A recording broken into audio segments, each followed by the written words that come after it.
Buenos días, casi tardes, bienvenidos.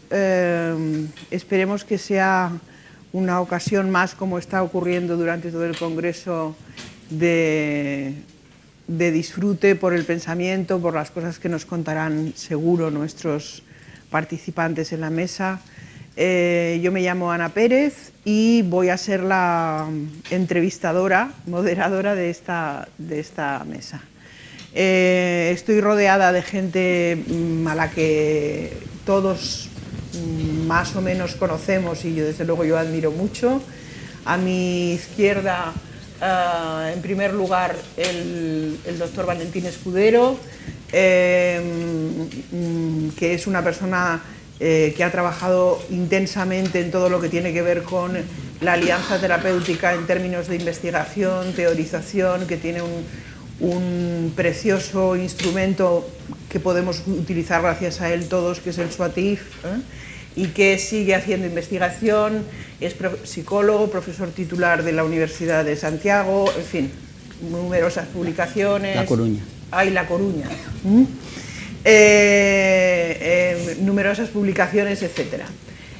Aquí, más cerca de mí, el doctor Jorge Barudi, neuropsiquiatra, muy conocido, chileno, pero formado en Bélgica, muy conocido por muchos de sus libros y por su trabajo en pro de la terapia y de lo comunitario a favor del maltrato infantil y en restitución de muchísimas situaciones de injusticia, no solo familiar, sino también social.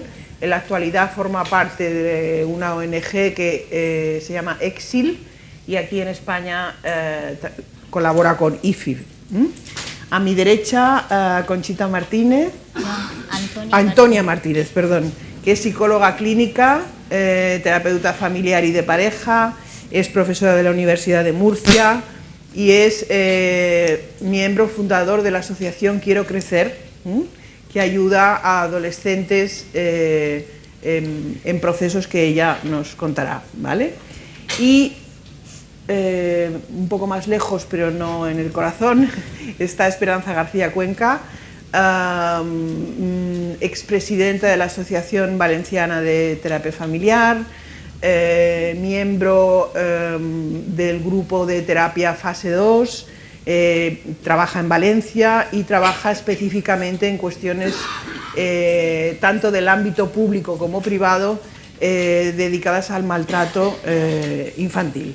Yo lo único que voy a hacer es simplemente tratar de ayudarles con el tiempo y vamos a seguir un riguroso orden alfabético por no complicarnos más la vida, así que el primero sería el doctor Jorge Barudi y le agradecemos.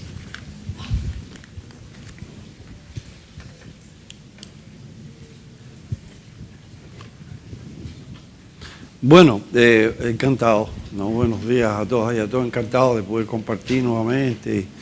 Son oportunidades que la vida le da a uno de poder, digamos, intercambiar, compartir y fortalecerse, ¿no? Fortalecerse, porque ver vuestra presencia aquí, dicen los que somos parte de esta manada, digamos, de activistas por, para y con la infancia, no estamos solos, somos lo que decimos una manada de gente comprometida y gente buena, ¿no? Bueno, mi activismo por la infancia se expresa ya en el título de mi ponencia, ¿no? Eso esta vez, ¿no? El único desafío que tengo yo es que, usted sabe, los sudamericanos, los chilenos, nos gusta hablar, o sea, nos gusta compartir y hablar, y entonces, claro, tengo que reducirme. Entonces, voy a hablar muy rápido, usted va a tener que hacer esfuerzo. Bueno, el chileno se entiende, ¿no? Lo que pasa es que a veces tenemos términos, nos comemos las letras, pero yo creo que me pueden entender. Entonces, bueno, de esto quiero hablar yo, porque, digamos, yo soy un sistémico, digamos, de que le da mucha importancia a los contextos. Nunca me lo olvido, no, eso para mí es fundamental, ¿no es cierto? Los contextos y la influencia de los contextos en el bienestar humano, ¿no? Y ahora en todos los aportes de las neurociencias, la teoría, los avances en la teoría del apego, la psicología evolutiva, y sobre todo el paradigma psicotraumatológico y además el paradigma de la resiliencia nos ha dado razón en cómo las relaciones interpersonales no solamente son importantes desde el punto de vista psicosocial, sino que son fundamentales para la organización de la mente. Hoy día, digamos, el gran aporte de las neurociencias es que en realidad la mente se crea, se desarrolla gracias no solamente al material genético, ¿no es cierto?, sino que sobre todo a la calidad de las relaciones interpersonales. Esa es una cuestión fundamental, o sea, eso es, no tenemos tiempo para profundizarlo, pero eso es un cambio. Digamos, los aportes de las neurociencias actuales es terriblemente subversiva, ¿no? No es subversiva porque si somos capaces de crear un mundo donde las relaciones interpersonales, sobre todo las relaciones tempranas, sean amorosas, de cuidado, de protección, etcétera, vamos a evidentemente tener un mundo mucho más amable, mucho más amoroso, menos violento para todos, sobre todo para nuestra infancia, para nuestras crías, ¿no? Ahora, me toca a mí hablar un poquito de lo que pasa actualmente, ¿no es cierto?, en el Estado como sistema y sus políticas y sus sistemas institucionales dedicados a la infancia, y voy a avanzar esto de que son en muchas ocasiones contextos traumatogénicos, contextos traumáticos, ¿no? Lo que voy a decir no aluda a ninguno de los que están aquí. Por favor, no se sientan aludidos para nada, porque si no, no estaría, los que voy a aludir no están aquí. Así que te lo digo claramente para que no haya malentendido, porque si no, ¿no? Bueno, entonces, la violencia estatal institucional que afecta a la infancia ocurre por la incoherencia de las políticas públicas y sus sistemas institucionales. Hay adultos que hacen sufrir con sus decisiones, con sus intervenciones niños y niñas adolescentes, ya que son afectados por malos tratos institucionales. De eso es lo que queremos desarrollar. Generan o agravan los efectos de los traumas complejos, severos, crónicos, acumulativos y muchas veces tempranos. Hay una especie de los aportes de las investigaciones psicotraumatológicas o biopsicosociotraumatológicas nos han ayudado a redefinir los malos tratos como digamos, fuentes traumatogénicas terriblemente mórbidas, terriblemente importantes, ¿no es cierto? Que ya no es solamente un modelo descriptivo, hablar de malos tratos, de tipo de malos tratos, sí que es un modelo comprensivo porque son experiencias profundamente traumáticas que desorganizan la mente infantil, que explican todo lo que se llama la psicopatología infanto-juvenil, nos ayuda a comprender y más encima, digamos, es importante decir que incluso llegan a producir atrofia cerebral y destrucción del cerebro. Eso, ¿no es cierto?, también lo podríamos profundizar, pero tenemos poco tiempo, ¿no? Entonces, pero aquí el tema es que las decisiones, ¿no es cierto?, ¿no?, de estas intervenciones, ¿no?, las hacen por creencias, protocolos, teorías, interpretaciones cejadas de las leyes, o decisiones personales que no tienen ningún fundamento científico ni observación participante, no tienen una práctica de terreno a la infancia, es lo que nos diferencia, ¿no?, cuando no nos diferencia. Usted y yo seguramente tenemos este conocimiento experiencial, ¿no es cierto?, que se nutre evidentemente de la lectura, del conocimiento científico, pero tenemos un conocimiento experiencial, estamos en contacto con la infancia, estamos en contacto con la familia y sabemos vivencialmente, digamos, lo que están viviendo. Entonces, cuando esto ocurre, ¿no?, podemos hablar de violencia organizada o el síndrome de la estupidez humana. Y claro, yo, como otros compañeros ya me han escuchado, estos últimos años me he dedicado mucho a estudiar el síndrome de la estupidez humana, ¿no? Yo pensaba al principio que esto era una especie de creencia que yo tenía, decir, ¿no?, esto me parece más de parte del síndrome de la estupidez humana, pero no sabía que habían estudiosos, que hay trabajos sobre la estupidez humana. Métanse en Google, ¿no?, métanse y pongan estupidez humana y van a encontrar un material exquisito, y aquí vamos a sacar algunos elementos. Entonces, la violencia, cuando viene del Estado, cuando la violencia viene de las instituciones, es una violencia organizada, ¿no? Y hay una definición muy importante de violencia organizada que no es nuestra, sino que es una conceptualización que viene de la Organización Mundial de la Salud, en el cual yo hace muchos años atrás participé, digamos, en un grupo de estudio para buscar un concepto que diera cuenta de la violencia que producían las dictaduras militares en América Latina, que produjo la dictadura de Franco en España, o otro tipo de contextos, digamos, de violencia organizada a partir del Estado, otro concepto también que se conecta con el concepto de terrorismo de Estado. Entonces esta definición me parecía interesante porque hay una violencia organizada que afecta a la infancia, ¿no? Y que mantiene o agrava la desorganización o atrofia de la mente que acabamos de hablar, provocada por el dolor y la respuesta de estrés severo crónica, resultado de las agresiones por acción y omisión cometidas por otros adultos, ¿no? Podríamos profundizar más ese concepto de violencia organizada, pero tenemos que ir rápido. Entonces, la violencia estatal, institucional, o forma o consecuencia de la estupidez humana. Es que tenía ganas yo de encontrar un paradigma que me explicara este sentimiento de impotencia, este sentimiento de quemes, de cansancio que tienen muchos profesionales de terreno, digamos, que muchas veces escuché, cuántas veces en mi práctica y en mi vivencia personal, que es mucho más, es complicado, sí, trabajar con una familia organizada por trauma, trabajar con niños y niñas que han vivido experiencias terribles, ¿no es cierto? Pero que lo más complicado es trabajar, digamos, con las instituciones, ¿no? Que lo más difícil es el manejo de los casos en el marco institucional. Eso lo he escuchado muchas veces, ¿no es cierto? Y lo he vivido muchas veces. Por eso es que me he dedicado a esto, ¿no? A tratar de explicar esto. Y por eso me gusta el paradigma de la estupidez humana. Los psiquiatras raras veces utilizan la palabra estupidez, ¿no? Tienen en sus DSM, tienen una serie de definiciones de trastornos que están aquí. Los psicoanalistas tampoco, pero encontré revisando esto, ¿no? Que hay un señor que era discípulo de Freud, Feldman, que afirma esto: contrástese siempre la estupidez con la sabiduría. El sabio es el que conoce las causas de las cosas, el estúpido las ignora. Me pareció maravilloso, ¿no? Los sistémicos tampoco se han ocupado mucho del fenómeno.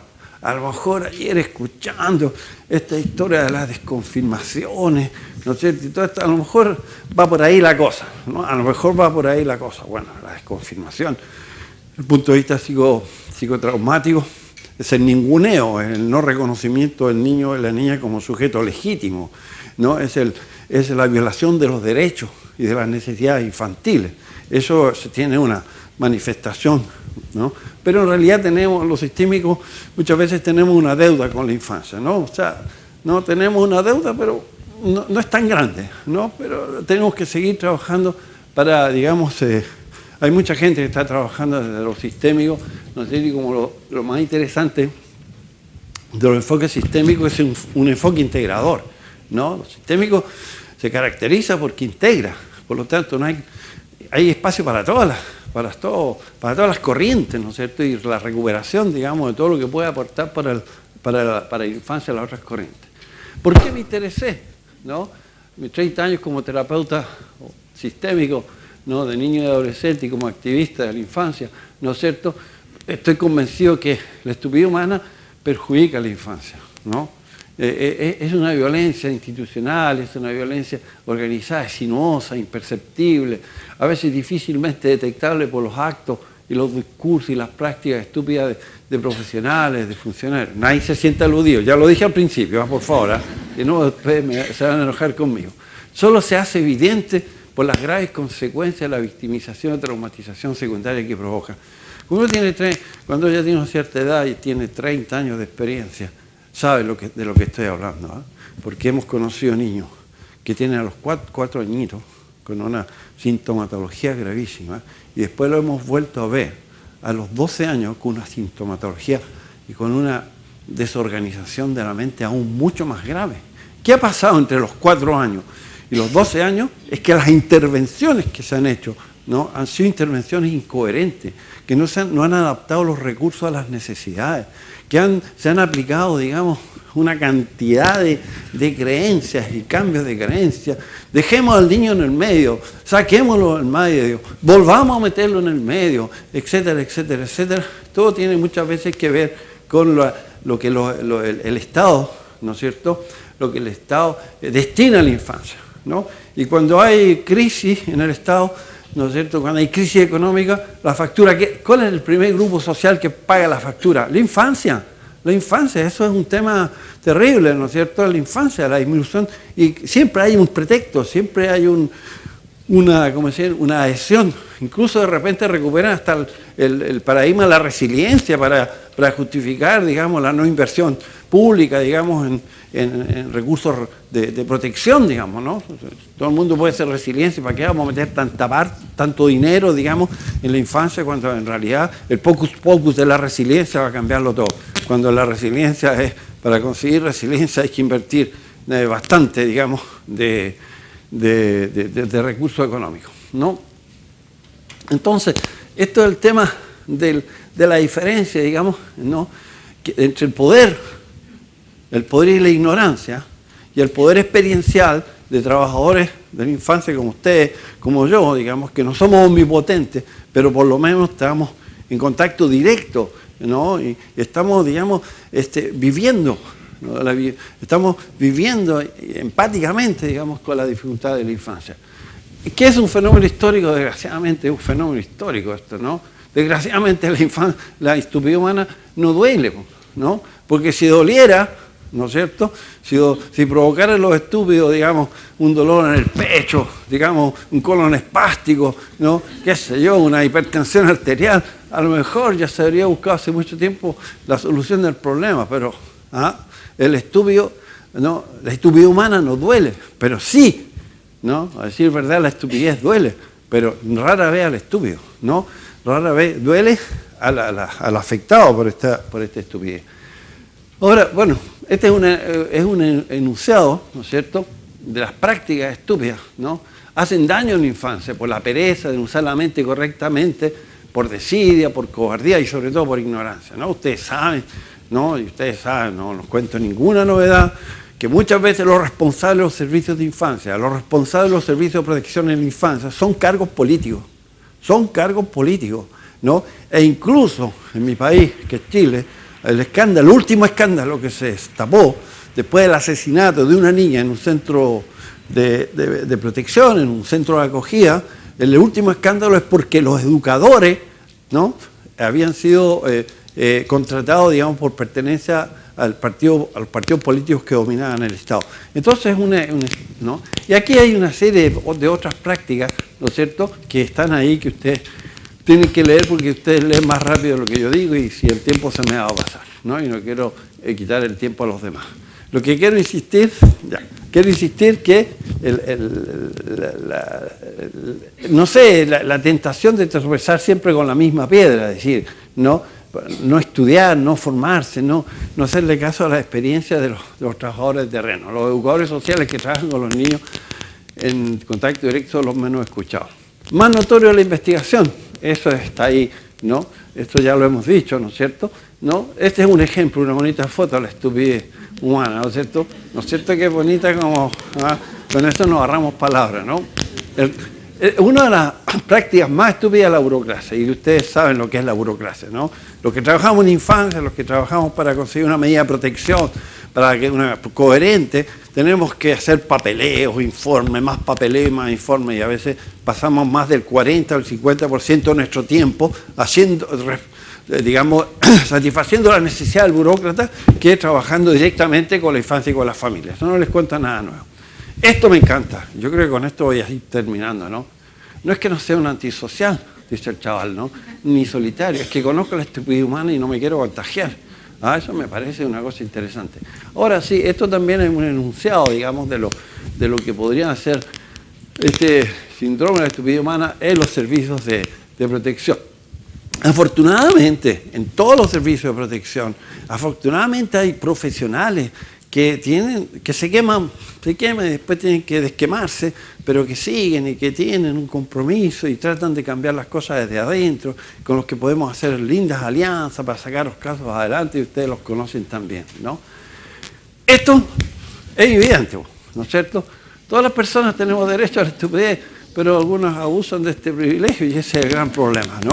Entonces, con este enunciado, digamos, ¿no?, quisiera terminar porque el resto, digamos, quisiera terminar con un mensaje más positivo, digamos, ¿no?, que es este, ¿no?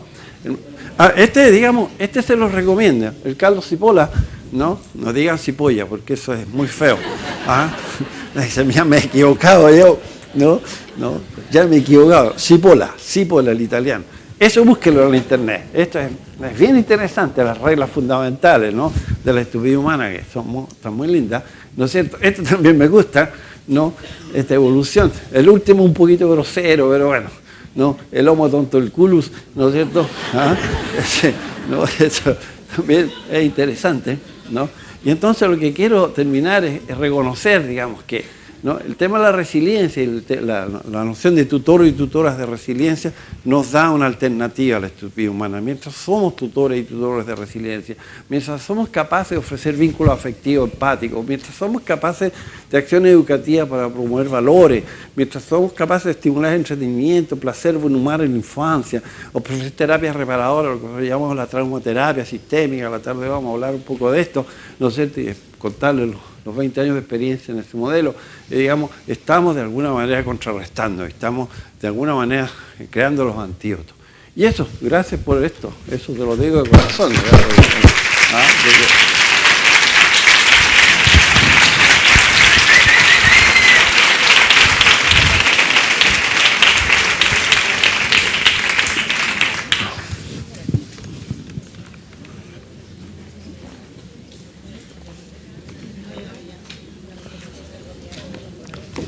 Me pasé un poquito.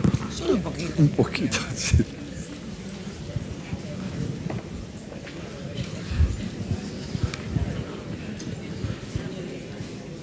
Estamos en desventaja aquí, no podemos ver las presentaciones. Porque si nos ponemos, damos la espalda. Sí, claro. Voy a hacer un... Bueno, estoy en voz ya, ¿sí? Bueno, Jorge, voy a decir, me temo unas cuantas estupideces. Estoy un poco cohibido y después de la agitación que has provocado aquí, mi tentación sería continuar y continuar en esa línea y luego salimos a la calle y vamos a... ¿Dónde están los jefes que nos vamos a poner? Pero bueno, voy a hacer un poco como... Voy a hacer una... como que soy... voy a bajar un poco... un poco de optimismo fundado, así. Bueno, yo lo que quería un poco, mi presentación, porque pretendemos entre los cuatro poner diferentes piezas y diferentes contextos, y mi presentación quiero que verse sobre el tratamiento, sobre el trabajo, un poco compartir el trabajo que hacemos. Quizá vaya a decir algunas, y me disculpo con antelación, algunas cosas obvias, porque es un auditorio muy experto, pero mi pretensión, vaya por delante, es compartir un poco el trabajo, lo que vamos consiguiendo hacer.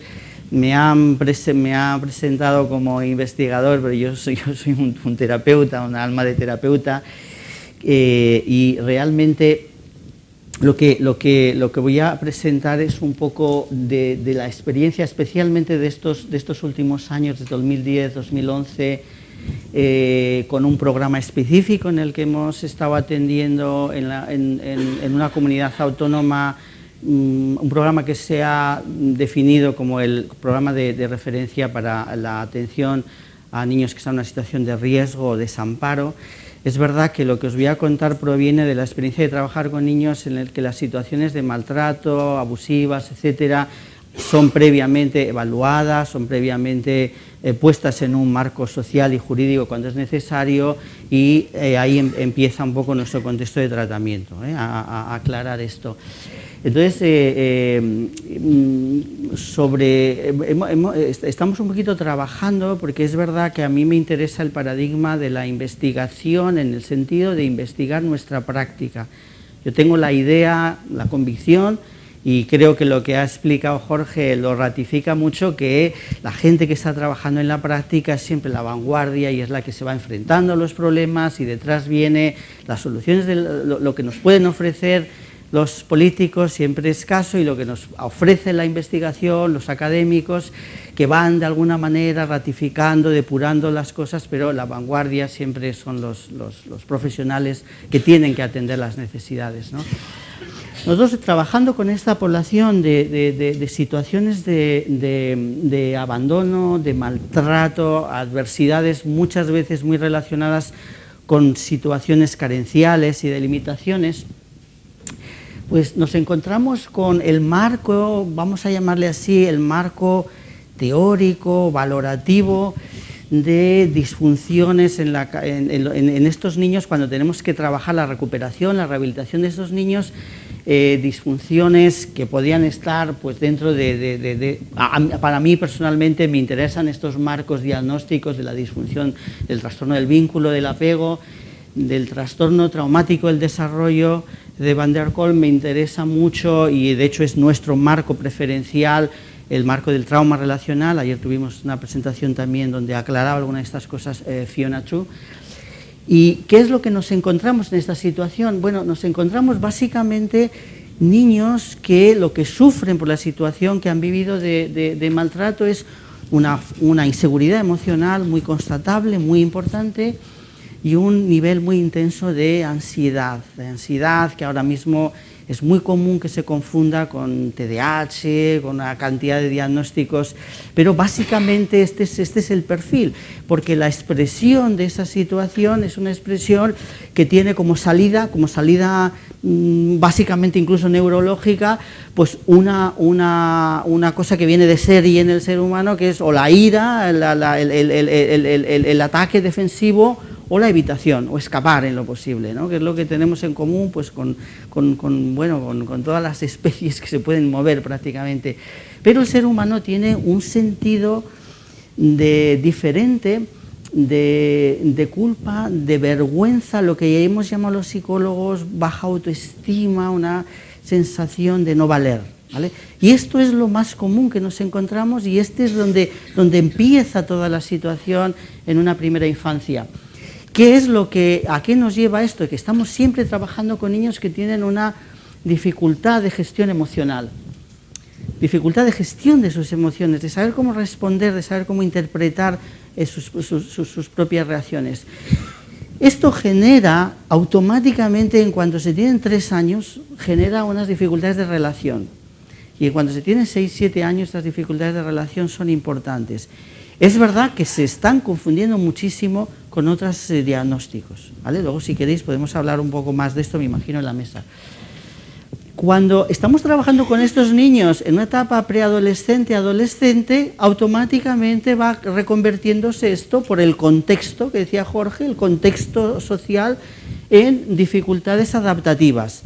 Absentismo escolar, rebeldía, escape, conducta antisocial, y aquí ya vienen otros diagnósticos. Salud mental etiqueta de una manera, y cuando hay alguna situación que es delictiva, predelictiva y medidas judiciales, y entonces ya es otra etiqueta más, pero este es un proceso. Y entonces, si trabajamos aquí pronto, estaríamos trabajando con la gestión emocional. Si tardamos un poco en trabajar, ¿qué es lo que está ocurriendo? Trabajamos mucho con adolescentes, empezamos a trabajar situaciones de violencia, nuevos diagnósticos de violencia filioparental, medidas judiciales, recursos nuevos, y ahí es donde empezamos a generar un nivel que empezamos nosotros a tener una ansiedad bastante intensa también como colectivo, ¿no? Vale. ¿Qué es lo que ocurre? ¿Cuál es el proceso que a mí me parece muy interesante que ocurre aquí? La identidad negativa, porque en la adolescencia es fundamental un poco la construcción de identidad. Entonces, este niño que aquí a los 6, 7 años podíamos trabajar su dificultad de gestión emocional, aquí estamos trabajando una identidad negativa, de violento, de antisocial, o de un niño raro, inhibido. Y esto, desgraciadamente, genera un círculo, esta identidad negativa, asociada a la búsqueda de iguales, a la búsqueda... Un círculo que revierte otra vez en la inseguridad y que nutre estas descripciones diagnósticas. Este es un proceso complejo, como lo que tenemos que hacer es un tráiler aquí, una cosa así muy breve, a ver si soy capaz. Pero lo que es fundamental es que nos encontramos, la gente que trabajamos en la rehabilitación de estas situaciones, nos encontramos con 2 círculos fundamentales, 2 círculos viciosos fundamentales. El círculo vicioso de la gestión emocional, que, ojo, es un círculo intra e interpersonal. La gestión emocional tiene que ver con cómo detecto y respondo y expreso mis emociones, pero es eminentemente un proceso interpersonal, fundamentalmente con las figuras de apego, con las figuras que me tienen que proporcionar cuidado y seguridad emocional. Y el otro círculo es el círculo vicioso de la identidad negativa, que es un círculo también interpersonal, cómo construyo mi identidad, también en función de cómo me ven los demás, de cómo me llaman los demás, pero que además tiene una característica muy intergeneracional, porque esta identidad negativa se va transmitiendo, a veces una identidad de una familia en 3 o 4 generaciones. ¿Vale? Bueno, ¿cuáles son los desafíos? Estamos aquí atacados con los 15. ¿Cuáles son los desafíos fundamentales un poco desde el punto de vista del tratamiento que estamos trabajando? Bueno, primero que la ayuda es muy complicada, porque trabajar con estos niños y en general con estas familias, nuestro acercamiento de ayuda es experimentado por estos niños como una amenaza, porque toda la gente que se acerca a ayudarme, a quererme, termina dejándome tirado, termina cambiando. Entonces, incluso en el concepto institucional, por subrayar un poco algunas de las cosas que Jorge ha dicho, tenemos que tener muchísimo cuidado, mucho análisis dentro de nuestro propio sistema, porque con estos niños los cambios de educador, los cambios de terapeuta, los cambios de centro, los cambios generan procesos iatrogénicos. Es decir, que pero en el plano más del terapeuta, tenemos que aprender que vamos a resultar, nuestra expresión de afecto, de cuidado, de ayudar, va a ser vivida como una potencial amenaza. Y es ahí donde técnicamente debemos prepararnos. Este círculo vicioso tiene que ver con el miedo, con la rabia, con sentimientos de conflicto, con la confusión de emociones y también con la contradicción. ¿Qué es la contradicción de emociones? Que voy a responder agresivamente al afecto, que es lo que nos sorprende, porque en general, en un proceso normal de un ser humano, pues se responde al afecto de una manera positiva. Y nos vamos a encontrar con niños que han trastocado esto y entonces esto genera una dificultad técnica importante. Bueno, ya he hablado del círculo vicioso de la identidad negativa. El sentimiento de abandono y de traición es uno de los desafíos fundamentales para el técnico, para el terapeuta, pero también para el educador, para el acogedor, para el progenitor que quiere rehabilitar la relación de un niño dañado. La confusión de roles familiares es muy común, por eso el trabajo con la familia desde nuestro punto de vista es... yo he marcado ahí que todos estos procesos que estoy describiendo en gran medida son interpersonales, son relacionales, por lo tanto el trabajo con el sistema en los diferentes niveles es fundamental. La confusión sobre los profesionales es un aspecto importantísimo que, como ya ha sido marcado también en la presentación de Jorge, pero que tiene que ver con la confusión en todo el mundo relacional que me va a proporcionar ayuda, que nos puede proporcionar ayuda. Y bueno, luego en los casos de situaciones más traumáticas, la gran muralla para nosotros es la dificultad de que miembros de la familia que han sufrido, que han compartido situaciones de violencia, puedan restablecer un vínculo entre ellos. Y esto es la parte más dolorosa como condición humana, cuando una mamá que ha sido también víctima de una situación de maltrato, y su niño que ha sido víctima de situación de maltrato, nos parecería como una lógica sencilla que se van a unir y que va a haber una cohesión grandísima para ayudarse. Y nos encontramos que les cuesta muchísimo quererse. Les cuesta muchísimo quererse. Y que les cuesta muchísimo que nosotros entremos a esa parte de su amor. ¿Vale? Tenemos luego más las situaciones complicadas en la parte traumática de cómo vamos a tener el desafío de trabajar con la negación y con la disociación. Y cómo vamos a entender desde un punto de vista sistémico la negación y especialmente la disociación, que, como saben, es una especie de perversión, un poco de la negación, donde acepto que ha pasado algo, pero vivo como tengo que vivir con ese dolor, pero sin poderme conectar con lo que ha pasado, ¿no? Bueno, ¿qué nos dice la investigación? Bueno, 4 cosas que voy a destacar de la investigación. ¿En qué parte estoy? ¿En los 3 minutos? ¿Sí? Es que tenías una mirada así como... No. Te quedan 3 como, minutos. Estaba pensando, me mira como que estúpido. ¿Qué va? Bueno, ¿Qué cosas que nos están nutriendo desde un punto de vista teórico? Bueno, toda la idea de restauración del apego, todos los modelos como el Attachment Based Family Therapy, por ejemplo, o como todo el trabajo de Walsh sobre cómo utilizar la resiliencia dentro de nuestros marcos de intervención. Me interesa muchísimo todo el trabajo del grupo de Ackerman, de Chamber, de Frankl, en que tenemos que trabajar con los buenos recuerdos y sentimientos que tiene el menor sobre el que le ha maltratado y con los malos sentimientos y dolorosos que tiene el menor sobre la persona que le ha maltratado. Ayer habló un poquito de esto y creo por lo tanto que solo con recordarlo ya me ahorro esa explicación. Fiona True, cuando habló un poco del trabajo difícil para nosotros técnicos como ser humano, cuando un niño necesita un espacio donde alguien pueda comprender que la persona que le trató mal, que la echa de menos, que tiene un recuerdo. Entonces eso es muy difícil para nuestra condición humana, superar un poco la contradicción, ¿no?, que hay ahí. Para nosotros es muy importante también todo el trabajo sobre el diálogo decisional. Vuelvo a mencionar aquí mi compañera Fiona True, que habló ayer de esto.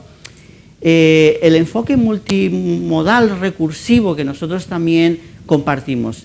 ¿Qué quiere decir esto? Hay que crear espacios para el menor, espacios para los progenitores, espacios de hermanos, pero todo esto es muy delicado, puede ser muy contraproducente si no lo conectamos bien, porque desde mi punto de vista se pierde mucha eficacia cuando se hacen terapias paralelas con los subsistemas, y también la idea de trabajar siempre conjuntamente genera momentos, no es tan productiva.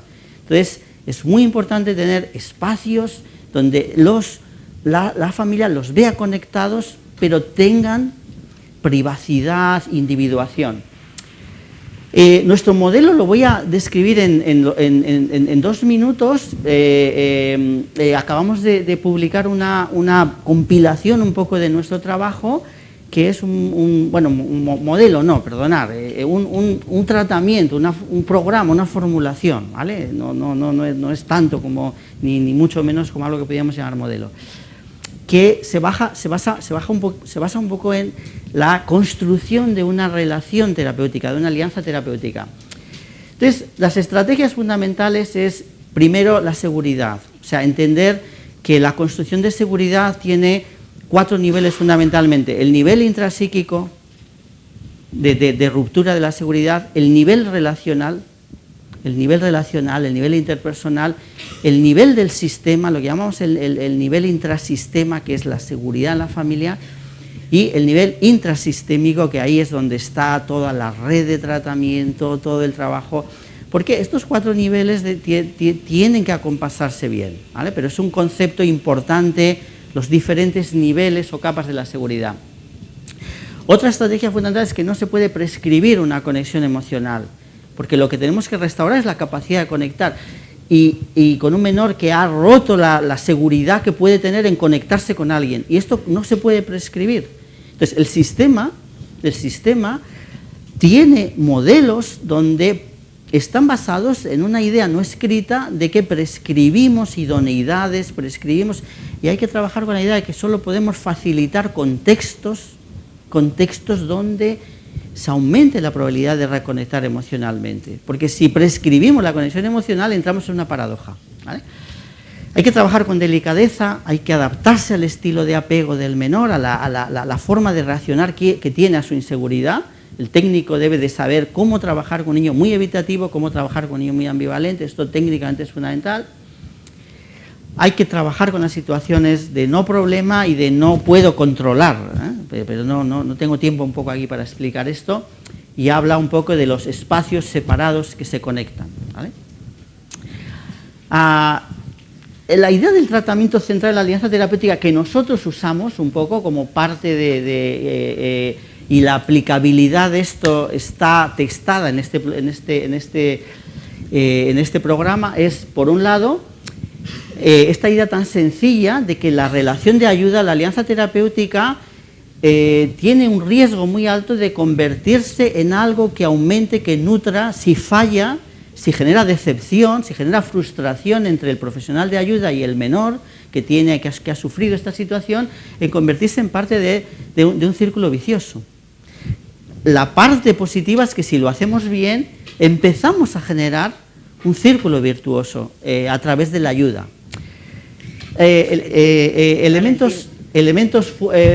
Focos, por lo tanto, de la intervención: cómo vamos a trabajar la gestión emocional y cómo vamos a trabajar la identidad. ¿Cuáles son las dimensiones de trabajo? Tenemos que trabajar la seguridad, tenemos que trabajar la conexión emocional, tenemos que trabajar a través de eso la implicación, la capacidad de que se impliquen en el tratamiento, y expandir un poco este concepto de alianza. Explicaré un poco que esto lo hacemos en 3 pasos muy importantes, y esta es la última diapositiva. ¿Tiro la botella ya?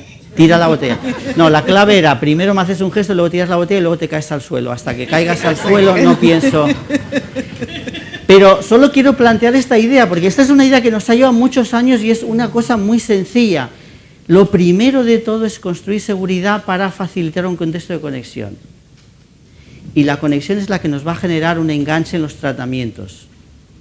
Y ese enganche es el que después podemos amplificar. Pero si vamos en otro orden, nuestra experiencia es que se fracasa mucho.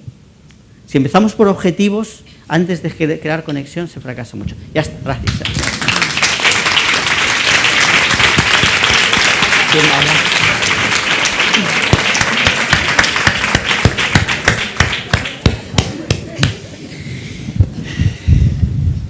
¿Esto es mío? Da igual. Ah, creo que es de la mesa anterior. Déjalo por aquí.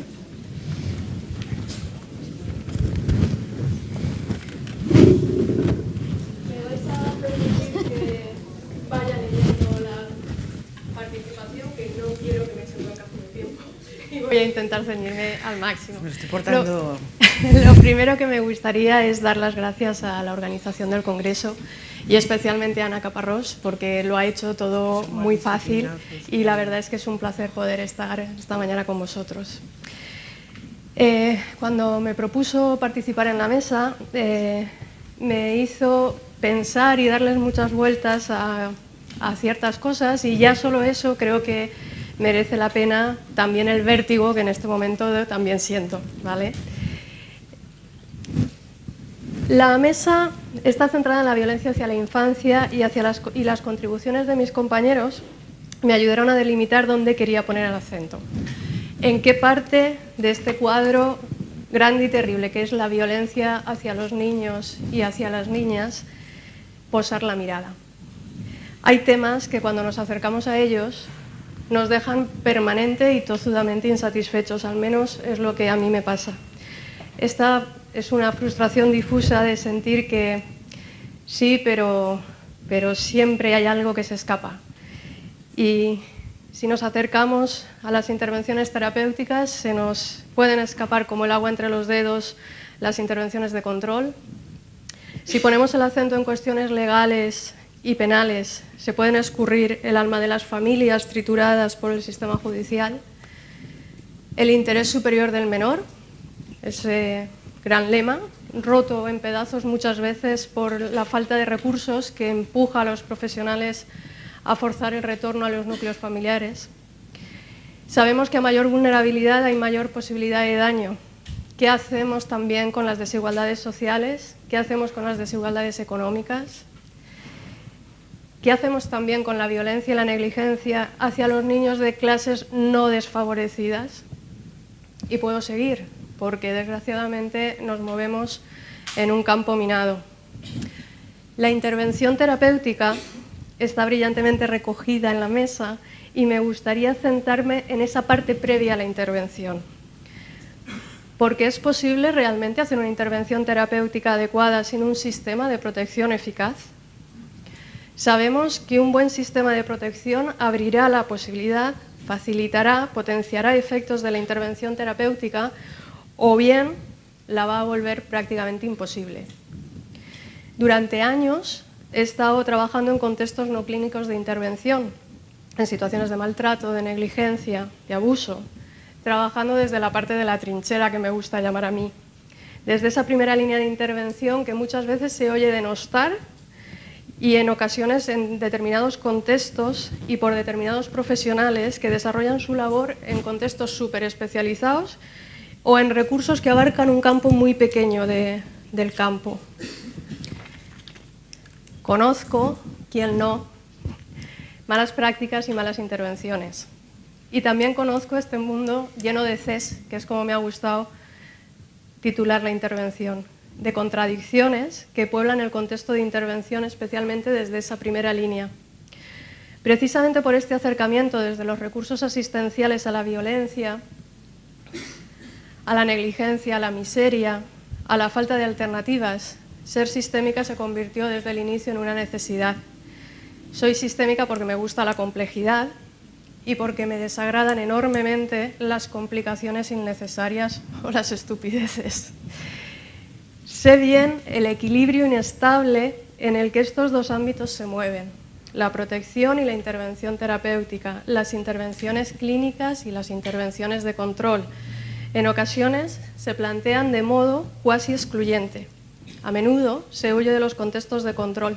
Tienen mucho más glamour las intervenciones terapéuticas. El control, los límites, la falta de certeza generan mucho más conflictos a los profesionales. Se corre el riesgo de posturas polarizadas. No veo, no digo, no hago. De intervenciones invasivas, de faltas de sensibilidad, posiciones polarizadas ante la violencia en la que convertimos a buenos y malos, todo o nada. Y ante la angustia del profesional y las disonancias inherentes al rol, se buscan falsas certezas que desprotegen a los niños, bien por inacción o bien por la sobreactuación. En las intervenciones que enmarcan el sistema de protección a la infancia, las dos cosas forman parte indisoluble y en ocasiones, lamentablemente, es la intervención profesional la que acrecienta complicaciones y densifica la complejidad. He estado en muchas ocasiones en distintos foros, en contextos profesionales de intervención con situaciones de violencia y me sorprendo con frecuencia de la falta de referencia a los contextos y marcos legales que dan soporte a las intervenciones. Es como si esa parte ni existiese ni fuese relevante. Y se desgranan intervenciones fantásticas sin especificar qué contexto las permite. Tenemos una ley de protección jurídica del menor, tenemos una ley de protección a la infancia en cada comunidad autónoma, tenemos infinidad de servicios, de circuitos de derivación, servicios públicos externalizados y gestionados por empresas privadas, tenemos asociaciones, fundaciones, ONGs que cambian de comunidad a comunidad, de provincia a provincia y en ocasiones de municipio a municipio.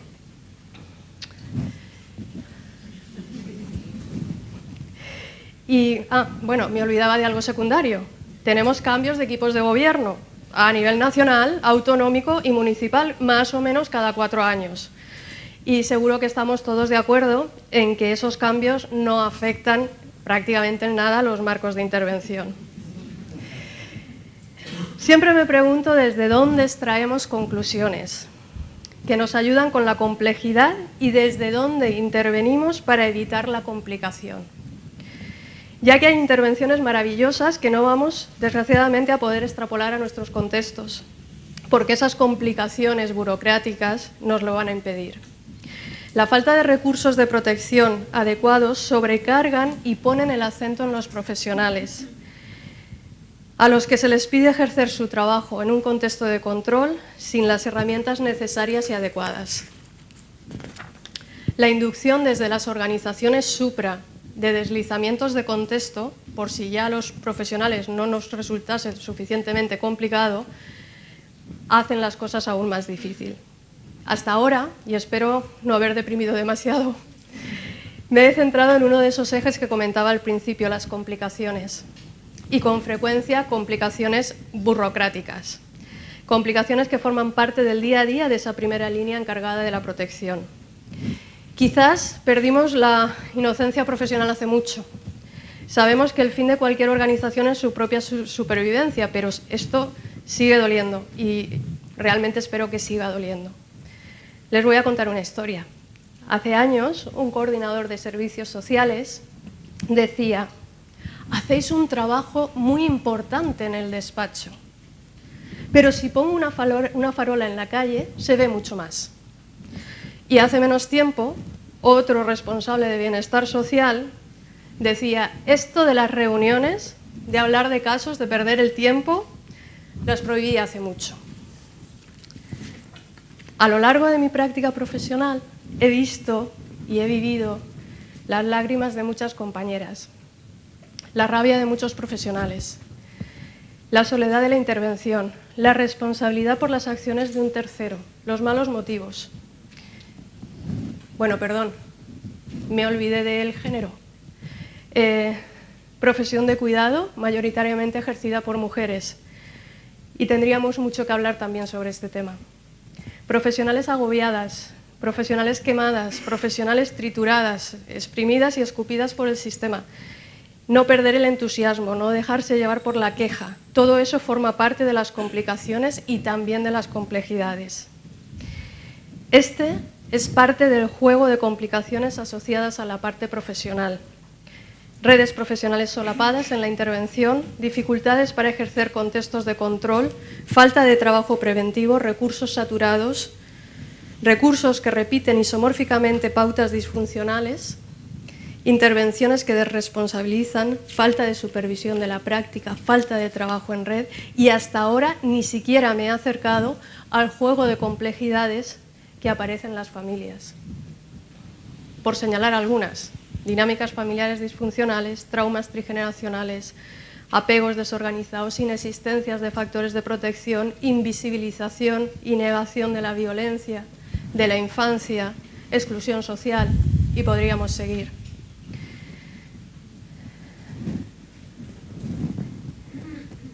Complejidad, complicación, circularidad, contexto, control, cronicidad, confrontación, caos, comprensión.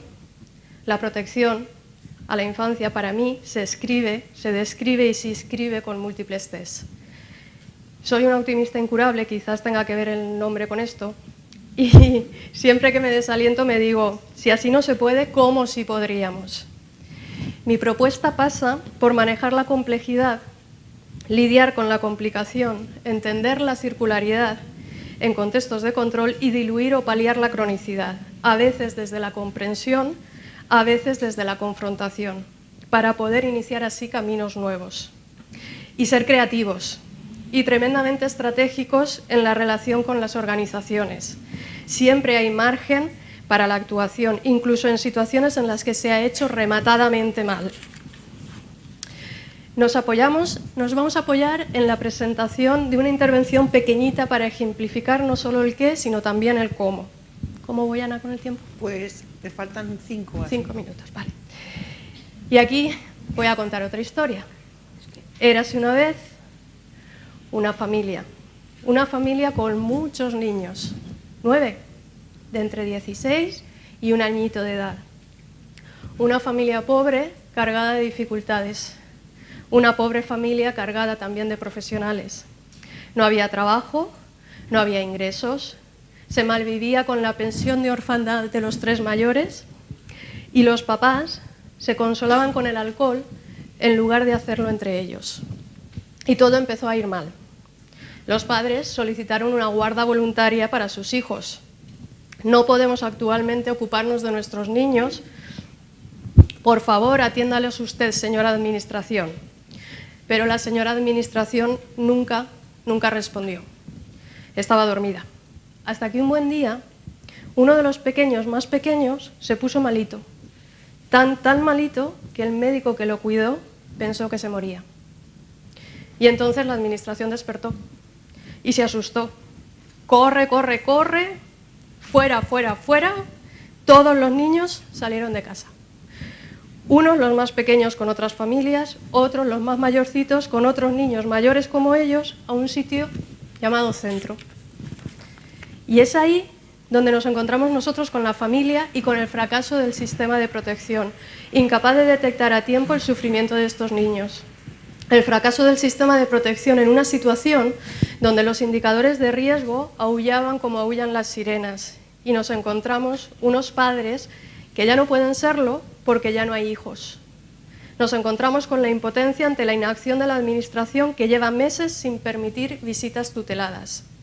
Y nos encontramos con la vulnerabilidad y la soledad de los niños. Y también nos encontramos con una familia diluida entre tanto profesional, que inmersos en paradojas de los sistemas amplios no saben bien qué hacer ni cómo hacerlo, porque lo que unos piden, los otros lo condenan. Trabajadora social, psicóloga, psiquiatra de salud mental infantil, técnico de recepción de menores, técnico responsable del seguimiento, Centro de Servicios Sociales de Referencia de Valencia, Centro de Servicios Sociales de Cuar, SEAFI, Centro de Día, UCA, Asociación de Alcohólicos, Asociación de Familias de Acogida, jefe de estudios del centro... Nos encontramos un entramado de complicaciones que invalidan los esfuerzos que los padres y los profesionales realizan. En esta red que envuelve a la familia, solapamientos, contradicciones, medias verdades, secretos, abusos de poder, este deterioro hace que plantearnos ahí una intervención terapéutica sea entrar en una casa con todos los espejos distorsionados. Creímos ser más útiles clarificando y para eso convocamos a todos, profesionales y familia, todos a la vez, porque no nos creemos eso de todo para la familia, pero sin la familia. La convocatoria buscaba hacer visible para la familia a la señora Administración, verse la cara, mirarse a los ojos, hablar de lo importante e iniciar, si fuera posible, un nuevo érase una vez. Como en las sesiones familiares, los 5 primeros minutos nos dieron más información que los 15 tomos de expediente que teníamos. Nos encontramos una red profesional escindida. Por un lado, los cuidadores de los hijos mayores adolescentes. Por otro, los cuidadores de los hijos menores. Teníamos la red profesional también unida. Son padres negligentes que no son de fiar y nunca lo van a ser. ¿Encuentran las diferencias entre las dos imágenes? Son 2 fotogramas distintos del momento de la intervención. Me hubiese gustado poderles enseñar el vídeo, pero es imposible con el tiempo que tenemos. Hay un cambio estructural en la foto. Vale. Desde ahí iniciamos el trabajo. La familia estaba siguiendo la sesión por circuito cerrado de vídeo, que fue la forma en la que eligieron participar en la entrevista. Y desde luego sin interés en lo que se estaba diciendo, como podéis ver. Iniciamos el trabajo, que ha ido bien, que hace falta, a cortísimo plazo, para que puedan volver a ver simplemente a sus hijos. Manejamos los secretos, reestructuramos la red y sobre todo hicimos emerger el miedo de los profesionales y el miedo de la familia. La intervención, me gusta hablar de qué conseguimos perdiendo el tiempo, consiguió que los profesionales tuviesen un contacto más fluido con los niños, también hacer desaparecer mensajes que nosotras llamamos mensaje bomba, que invalidaban a los demás profesionales y a la familia, clarificar objetivos y funciones, quién hace qué y cuándo se hace, e intercambiar información relevante. En la familia, la toma de conciencia respecto a su responsabilidad también en la recuperación de los niños, no todo depende de los profesionales, y sobre todo el reconocimiento del daño causado, lo que permitió abrir la puerta a la intervención terapéutica. Quizás, no sé si esto sea una gota de agua en el océano, simplemente un par de preguntas. ¿Somos lo suficientemente irreverentes, creativos y locos para no dejarnos encorsetar? ¿Lo suficientemente artísticos para trascender lo que está, ir hacia lo que no está, creando nuevas formas de relación? Quizás cada uno de nosotros tenga que responderse a esto. Yo tan solo quiero dar las gracias a compañeras, amigas, alumnas que me han ayudado y que me ayudan a aprender y a crecer, y muchas gracias a ustedes también por la atención.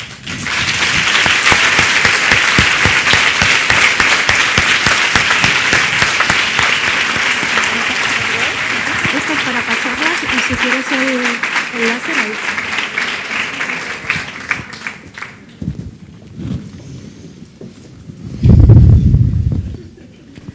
Bueno, buenos días a todos, ya casi mediodía. En primer lugar, quería agradecer la invitación a la organización a participar en esta mesa en sustitución de la doctora Concepción López Soler, que es la que tenía que participar. Bien, yo les voy a presentar el programa, el protocolo de tratamiento que hemos desarrollado para menores expuestos a violencia de género. El trabajo se desarrolla desde la asociación Quiero Crecer y es un programa subvencionado, es un programa público subvencionado, gratuito, por la Consejería de Familia e Igualdad de Oportunidades a través de la Dirección General de Mujer. Nuestra experiencia con el trabajo en las reacciones postraumáticas se inició en 2006. También diseñamos un proyecto de intervención para menores tutelados por la comunidad y partiendo de esa experiencia en 2009 empezamos a trabajar con este programa. Creo que ya a lo largo de todas las intervenciones se han expuesto muchas de las cosas que yo iba a comentar, así que voy a intentar ser breve y doy paso después al diálogo. Bueno, ¿cómo nos llegan a nosotros los menores con los que trabajamos? Trabajamos hasta los 18 años, es decir, que nos pueden derivar menores de cualquier edad en esa franja tan amplísima de edad. Nos los derivan desde los recursos de violencia de género, es decir, los recursos, pues CABI, EMAVI de los ayuntamientos, centro de emergencias, etcétera, que son los que detectan la necesidad de intervención con los menores y con la familia. Y en el último año también nos han derivado desde los juzgados de violencia de género, pero no desde el punto de vista coercitivo. Es decir, trabajamos con la familia porque también ellos detectan unas necesidades de atención psicológica, tanto a nivel de menores como de madres, ¿vale? Bueno, ¿cómo lo hacemos? Es muy complejo porque en realidad nosotros atendemos a las madres y a los hijos, solo a las madres que han interpuesto una denuncia y que están en un proceso judicial. Es decir, que no trabajamos con los padres de forma directa y física, lo cual no quiere decir que no trabajemos con los padres, pero no asisten a terapia, ¿vale? Como todos ustedes saben, necesitamos el consentimiento de los padres para poder trabajar. Si están inmersos en el proceso judicial, no necesitamos el consentimiento porque a nivel judicial ya nos lo facilitan. Pero si el proceso, por ejemplo, pues ya no tienen orden de alejamiento los padres, etcétera, nosotros desde el servicio llamamos al padre, le solicitamos el consentimiento, si nos lo facilitan, trabajamos con los niños y con la madre, y si no, pues se inicia el proceso judicial, con toda la perversión que todo esto conlleva, ¿vale? O sea que después discutiremos sobre el tema porque sé que esto suscita bastante controversia, ¿vale? En caso de que no estén en el proceso judicial, solo trabajamos con la madre dentro de un grupo de madres y trabajamos los aspectos relacionados con la violencia y cómo trabajar con sus hijos, ¿vale? Bueno, después me pueden ustedes preguntar porque esto suscita siempre polémica, ¿no? Bien, por comentar algunos elementos importantes que son comunes a todas estas familias, pues partiendo de que la mujer es invisible, la invisibilidad de la violencia hasta que la mujer no denuncia y por tanto la invisibilidad de los menores que están expuestos a esta situación. Vemos que la transmisión intergeneracional de la violencia por ambos lados, quiero decir, padre y madre, creo que estoy haciendo algo, padre y madre se constata con bastante frecuencia la escasa diferenciación de los padres respecto de sus familias de origen. en general vemos una desorganización muy importante en cuanto a límites difusos entre madres e hijos, entendemos que con los padres también, y observamos en casi todos los casos una interferencia tanto por parte de la familia de origen como por parte, o sea, de materna como paterna, una vez que se han separado los padres. Quiero decir, a ver quién tira más, ¿eh? Es decir, yo digo que estos niños vienen con el síndrome de estar crucificados, unos tiran para acá, otros tiran para allá, ¿vale?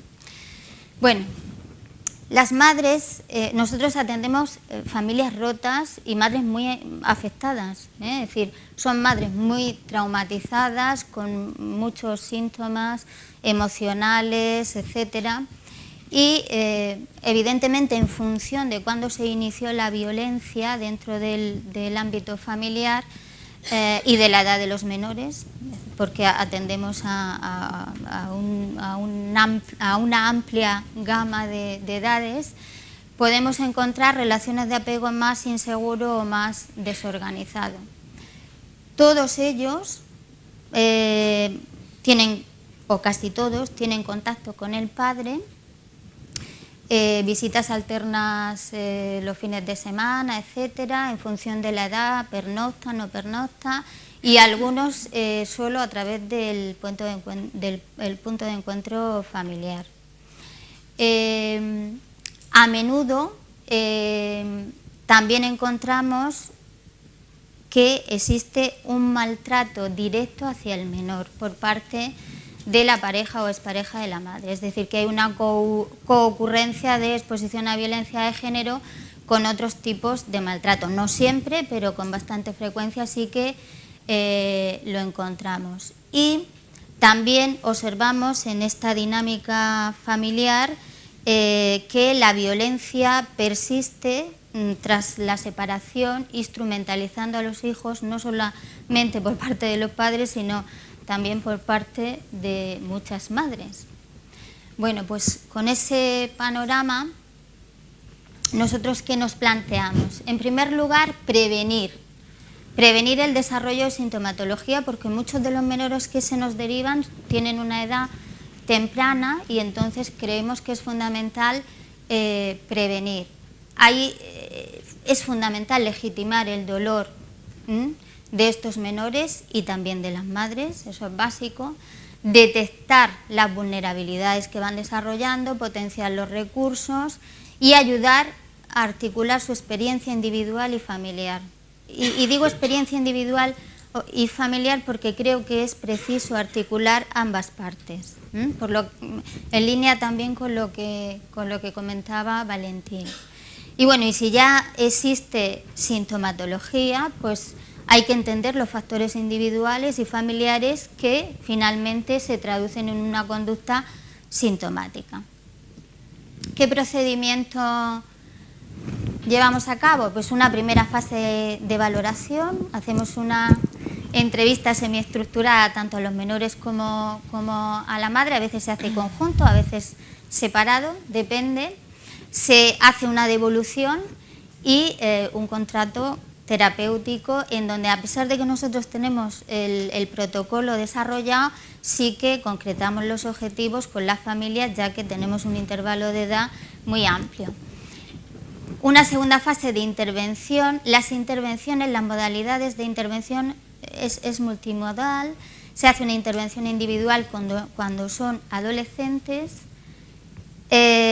compatibilizándolo con las intervenciones familiares, siempre con la madre o con algunos miembros significativos de la familia, y también llevamos a cabo intervención grupal. Trabajamos con grupos de madres, grupos de niños, y como estrategias trabajamos con realidad virtual y con equinoterapia. Tengo poco tiempo porque no paran de... Pero bueno, después ustedes preguntan lo que consideren. Otro aspecto muy importante que estamos desarrollando en los 2 últimos años, porque es verdad que es un protocolo que vamos depurando a lo largo del tiempo con esta complejidad que implica, Estamos en ello, coordinarnos con todos los agentes implicados en todo este proceso, desde los contextos de salud, educativos y judiciales. Estamos en ello, con toda la complejidad y complicación que supone ese tipo de trabajo, ¿vale? Bueno, el tiempo, y termino, después ya ustedes comentan. El tiempo, nosotros hacemos sesiones cada 15 días y en esas semanas alternas trabajamos con equinoterapia, con madres y con menores, ¿vale?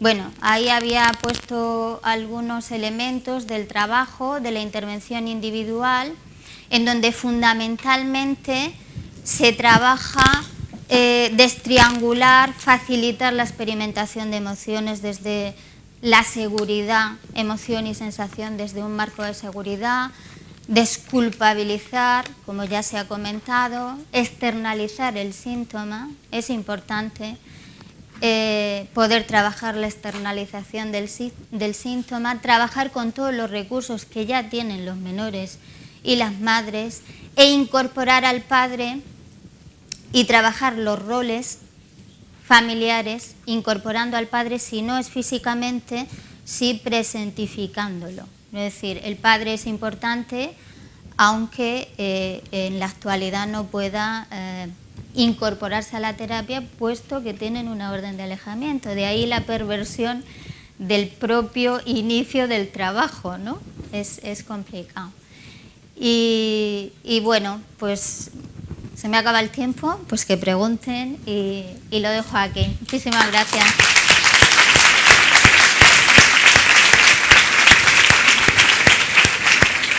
Me he quedado con tan poco tiempo que me va a dar tiempo de explicar, ¿no? Bueno, muchas gracias. Gracias a los cuatro, gracias a la generosidad de Antonia, que al final ha apretado el acelerador, y Esperanza igual, porque nuestros colegas varones se han pasado un poco. Entonces, qué vergüenza. Bueno, muchas gracias a todos, de todas formas a los cuatro. Yo sé que la función que yo tengo aquí es encontrar divergencias o diferencias entre los aquí presentes, ¿no? O sea, entre vuestros discursos. De todas formas, como yo suelo hacer muchas veces algo que no es exactamente lo que se me pide, yo lo que os diría es, todo el rato yo he tenido la sensación de, por un lado, el infierno son los otros, como diría Sartre, o sea, el infierno son los de fuera de aquí, o el infierno es la burocracia, o el infierno son todas estas sistemas perversos que nos obligan a... Entonces, lo que yo os diría es, a un nivel, y es un planteamiento que os hago a los cuatro, ¿no? Porque claro, también Valentina hacías mucha referencia, y yo creo que esto a mí me ha resultado muy interesante, a contar con que uno va a empezar la intervención. ¿Esta soy yo? Contar con que uno va a empezar la intervención contando con el rechazo, con la dificultad, con el sentimiento de amenaza que suponemos, ¿no?, para esos menores. Todo eso, todas estas cosas suponen una sobrecarga enorme, todos estos elementos suponen una sobrecarga enorme para los profesionales, que a veces también somos estúpidos, y nos lo podemos, como decía Jorge, tenemos el derecho a podernoslo permitir, ¿no? ¿Cómo creéis vosotros que podría, a un nivel práctico, implementarse un sistema de cuidado de los profesionales? Hablamos de cuidado del menor, hablamos de cuidado del sistema familiar. No he oído hablar de cuidado de los profesionales. Sí que Esperanza ha hablado de supervisión, pero me gustaría que pudiéramos hablar un poco de esto y luego abrimos el diálogo.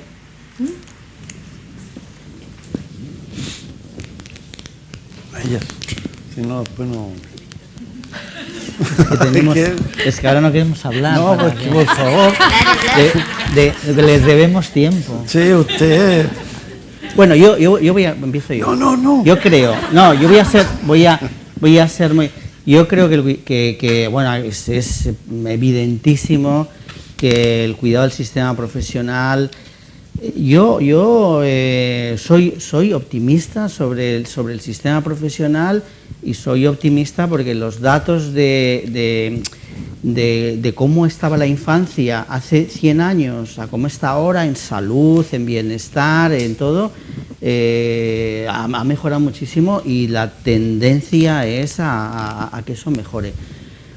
El contexto de trabajar con una situación tan delicada es que es muy complicado un poco a todos los niveles, ¿no? Al nivel de la propia seguridad, lo que he dicho de los 4 niveles de seguridad para el profesional también, o sea, tu propia seguridad personal, tu cuidado, tu estabilidad, el nivel un poco interpersonal, de cómo tener un buen modelo es una cosa fundamental, un buen modelo de trabajo donde no veas como algo que te está pasando a ti, que el menor responde negativamente a tu mejor intención de ayuda, ¿vale? Entender que eso es parte, entonces tener un modelo adecuado es fundamental. El trabajo en equipo es el siguiente nivel, es decir, que el trabajo se haga en equipo, con supervisión, con una buena alianza de equipo, y que haya una organización del sistema de protección medianamente razonable, pues ese otro nivel, junto con mejores salarios que reconozcan que el profesional está en un ámbito delicado, o sea, un ámbito de muchísima importancia, ¿no? Es decir, los profesionales en el sistema de protección que están en la parte más compleja, por ejemplo, un educador que tiene 24 horas de trabajo con los niños más dañados, es el que tiene peores condiciones laborales y peores oportunidades de formación, se le exige menos y peor sueldo. Es un poco el mundo al revés, porque ese profesional que está todo el día tiene que estar preparado, porque todo lo que hace las 24 horas es un trabajo de rehabilitación, de educación, terapéutico con el menor.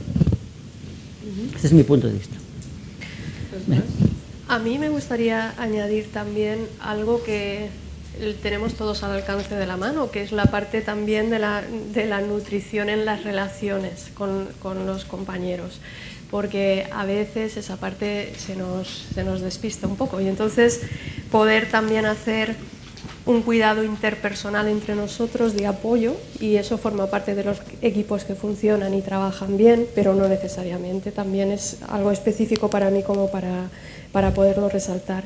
La parte de la supervisión yo creo que es fundamental, porque hay mucha soledad trabajando con violencia, e incluso con un equipo formado, con supervisión, esa parte de vértigo yo creo que lo hemos sentido todos alguna vez con situaciones graves o de miedo, y la parte de poder tener un equipo en quien confiar y una buena supervisión de los casos para mí es fundamental.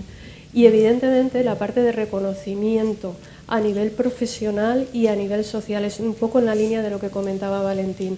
Quien más en contacto está con la vulnerabilidad debería de tener un mayor reconocimiento y una menor carga laboral, y es justo la inversa, es lo que él comentaba, por ejemplo, con el tema de los educadores. Yo creo que esa parte es fundamental. Y luego, yo animo siempre a tener vida más allá y poder tener una parte de actividades que no tengan absolutamente nada que ver con el trabajo, con lo que nos manejamos diariamente, que estén libres de contaminación, entre comillas, porque hay veces que oyes a gente que está trabajando en contextos de violencia, llegan las vacaciones y hacen un intercambio para ir a trabajar no sé dónde, que me parece fantástico, pero siempre pienso cuándo realmente puedes coger distancia y poder desconectar, ¿no? Entonces poder tener espacios libres de contaminación, porque son situaciones que nos acaban también contaminando. Creo que se ha dicho todo. Sí, yo creo que es importante tener ese espacio personal y poder diferenciar lo personal de lo profesional, que a veces impregna toda la vida. y luego disponer de un equipo profesional en el que confiar y una supervisión adecuada. Considero que esos son ejes fundamentales para poder hacer un buen trabajo. O sea que en eso coincido con esta mujer de aquí al lado. Esperanza. ¿Vosotros también hacéis equinoterapia o no? Sí, trabajamos equinoterapia. No, ya, pero los profesionales también. Yo no lo hago. Lo hace la terapeuta que trabaja con los niños. Son 4 profesionales y la terapeuta que está con los niños también hace equinoterapia.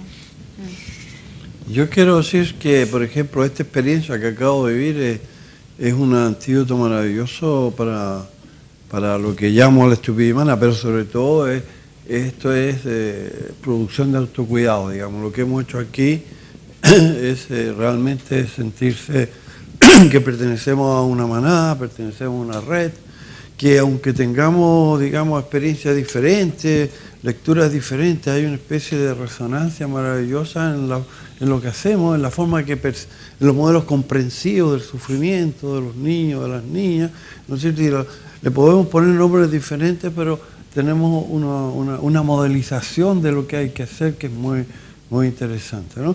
Y yo destacaría otro elemento que me gusta mucho, lo que llamo la paranoia sana, es decir, como autocuidado, es decir, claro, es que el infierno solo, no, es que en realidad es importante que tengamos los detectores, digamos, de cuando nos están chuleando, o sea, si no, digamos, de repente sentimos que en realidad esta impotencia, esta dificultad que tú describiste de una forma maravillosa, yo te lo agradezco, ¿no? Ella lo escribe desde su hemisferio derecho, que es el hemisferio predominante, digamos, entonces llega al alma su exposición. Es muy importante que tengamos, ¿no? Y el otro elemento que nos ha ayudado mucho a nosotros a producir autocuidado, digamos, en los equipos, en nuestro propio equipo, es el paradigma de la resiliencia. El decir que los profesionales tenemos que tener en cuenta lo que construye nuestra propia resiliencia, nuestra capacidad para hacer frente a la adversidad, y que son 4 puntos simplísimos. Es el afecto, la afectividad, las relaciones interpersonales afectivas, ¿no es cierto? Poder expresar esos afectos, digamos, darnos abrazos y connotarnos positivamente y respetarnos. Lo otro que es fundamental es reconocernos como afectados. Sí, eso es fundamental. Los profesionales que trabajamos en la infancia somos afectados. Que yo ahora le llamo la estupidez humana, o que otras veces le hemos llamado, digamos, las relaciones de abuso de poder, digamos, pero bueno, busquemos, pero somos afectados, y digamos, de ahí nos dignificamos porque nos reconocemos entre nosotros como afectados, y podemos reconocer fundamentalmente a los verdaderos afectados, que son los que están en una relación asimétrica en el poder, digamos, en este caso los niños y las niñas y las mujeres en el sistema social, y también, ¿por qué no?, los hombres, digamos, que también lo pasan mal, digamos, porque están en contextos que les oprimen. Y después el apoyo social, el compartir conocimiento, el ponerlo al servicio de todos, el horizontalizar nuestras intervenciones, los que tenemos más años, poder compartir lo que hemos aprendido, si es posible, nos gusta escribirlo de vez en cuando, lo escribimos y lo difundimos. Eso me parece más importante. Y lo que me ayuda mucho a mí es el humor. ¿Se dan cuenta ustedes? Yo sacar el humor en cualquier... Y eso tiene que estar muy presente entre nosotros. La mejor manera de autocuidarnos es pasarlo bien, ¿no? La mejor manera de parar el dedo en medio, a la opresión. Ustedes saben lo que es parar el dedo en medio, pero yo se lo digo así, digamos, poéticamente, con mucha ternura. Este es nuestro propio bienestar, y pasarlo bien y estar bien en nuestras redes, en nuestros núcleos. Y yo creo que eso es maravilloso como autocuidado. Eso yo. Bueno, vamos a dar muchísimas gracias. Vamos a dar voz a las preguntas que queráis hacer. ¿Alguien tiene una pregunta? Vale, Jorge. Sí, está encendido. Aproveché para coger el micrófono. Bueno, por supuesto, felicitar a toda la mesa, que ha sido muy, muy interesante, pero me gustaría pedirle a Esperanza que nos ampliara un poquito más el ejemplo que pusiste de intervención con el grupo de profesionales. Esta es la intervención en red que propone Moniel Caín y que es muy adecuada para nuestra Comunidad Económica Europea, donde intervienen tantas instituciones y tantos profesionales. A mí me encanta, jugando con los términos, me encanta esta definición de, antes eran familias multiproblemáticas, ahora son familias multiasistidas, y me encanta esa definición porque define la causa del problema en el propio nombre, ¿no? O una de las causas del problema. En mi experiencia, son intervenciones muy difíciles de realizar porque cuando juntas a todos los profesionales siempre la pregunta es: ¿y tú qué derecho tienes a juntarme a mí, ¿no? O sea, el liderazgo en esa reunión tiene que estar muy bien establecido y debe ser una persona respetada. Y aprovecho este foro porque yo no he sido. O a lo mejor sí. Aprovecho este foro porque aquí hay muchos terapeutas familiares, muchos que se dedican a la formación, y creo que precisamente por eso tal vez tenemos una ventaja, que es posible que en ese grupo de profesionales hubiera muchos profesionales que hubieran sido formados por la escuela de ustedes en Valencia, por ejemplo, y eso ya marca. Tenemos la ventaja de tener a muchos profesionales repartidos en diferentes instituciones que conocen la terapia familiar, que tienen como referente a la gente que les ha formado, y eso puede eliminar el primer escollo para juntar este grupo.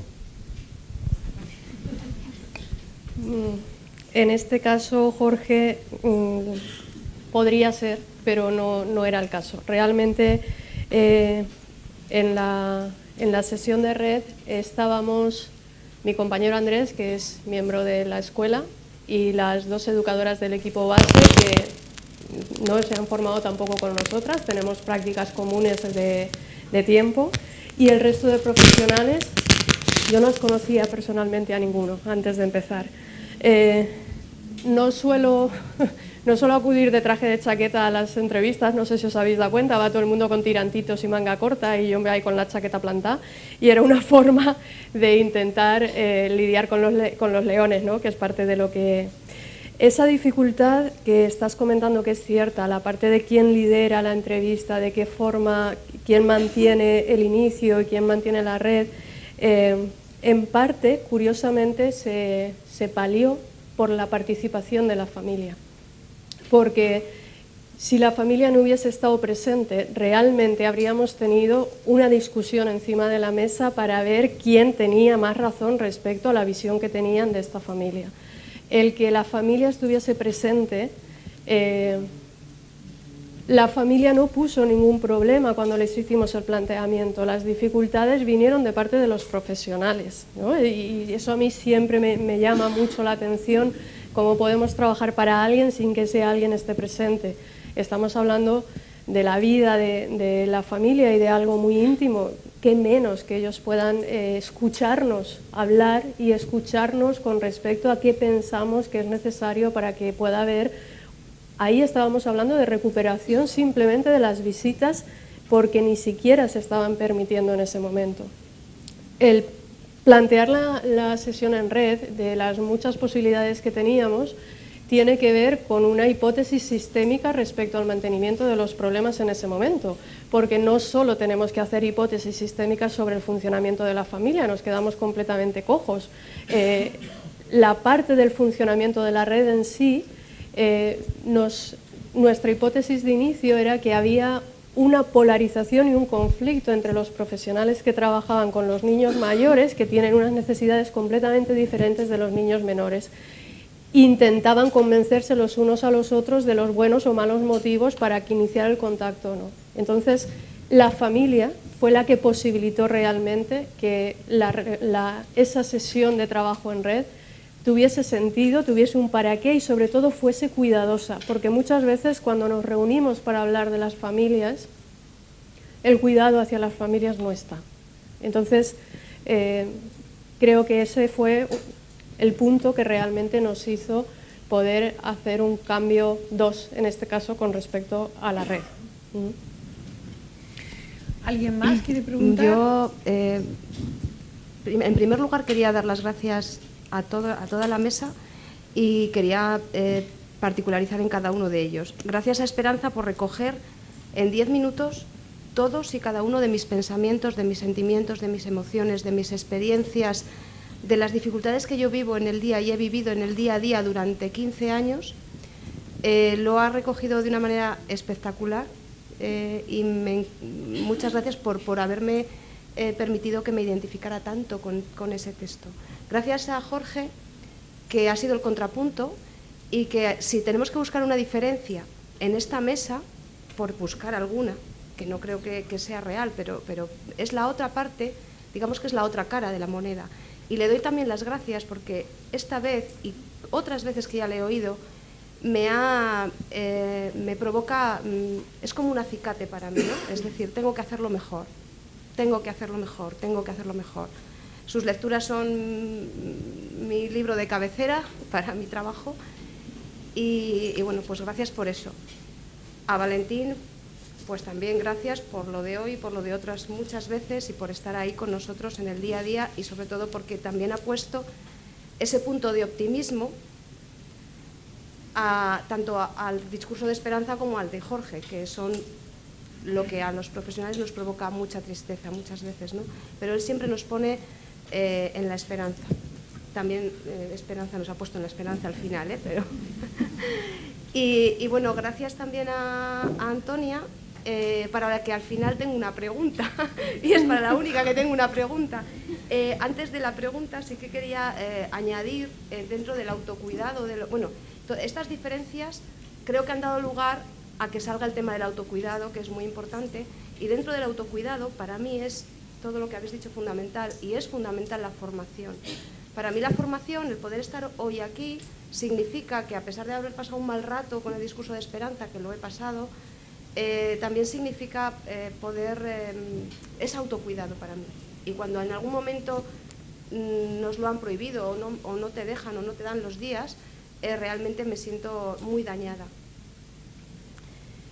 La pregunta para Antonia, en relación con la intervención y en relación con la no participación de los agresores en el programa, mi pregunta es si se habían planteado poder trabajar con los agresores a pesar de la orden de alejamiento, pero claro, sin que haya contacto con niño y con madre durante el tiempo pero sí una intervención con los agresores de manera separada, dentro de lo que es la intervención global de toda la familia y de todo el sistema, para que en el momento en el que finalice la orden de alejamiento, que es lo que a muchos de nosotros a veces nos coarta y nos pone límites, pueda haber o podamos hacer un trabajo como del que ayer hablaba Fiona, la reparación del trauma, tanto con la mujer víctima de violencia como con los hijos que también son víctimas de esa violencia.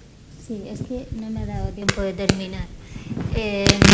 Es algo que nosotros estamos proponiendo a la Dirección General porque consideramos que es importante, aunque nosotros trabajamos con la figura del padre, creemos que nosotros trabajamos con la figura del padre, el padre fundamental, y ese niño tiene que recuperar al padre y tiene que elaborar esa relación con el padre, tiene que reconstruirla, ¿de acuerdo? Entonces nosotros lo trabajamos en las sesiones individuales, hacemos con adolescentes, cuando son más pequeñitos no, y en las sesiones familiares con la madre y con la familia de origen, que a veces sí que acude la del padre, otras veces no es posible. En algunos casos, en un 0,03%, porque el otro día estuve mirando a ver cuántos casos habíamos llevado, sí que hemos trabajado con el padre, cuando no había una violencia muy grave y no había dañado demasiado a la madre, y al menor nos permitieron trabajar, pero la idea es poder trabajar con esos padres, claro, en un espacio aparte y ver cómo se puede ir incorporando. Hacer terapia familiar no implica que toda la familia siempre tenga que estar junta, sino en cómo vamos a irlos incorporando al sistema, ¿eh? Ahí estamos. Gracias. Yo quería aportar una cosa, ahora te paso. Yo, Ricardo, yo he trabajado durante muchos años en Barcelona en la supervisión de un centro que es un servicio de atención a hombres que han cometido maltrato, ¿no? Y que es un servicio que funciona muy bien, que está codirigido por el Ayuntamiento de Barcelona y una entidad social, y que precisamente hacen esto, con la voluntariedad de los padres, claro. Yo creo que es muy útil, ¿no? Y que, bueno, en todo caso ya podríamos compartir experiencias. Ricardo, allí.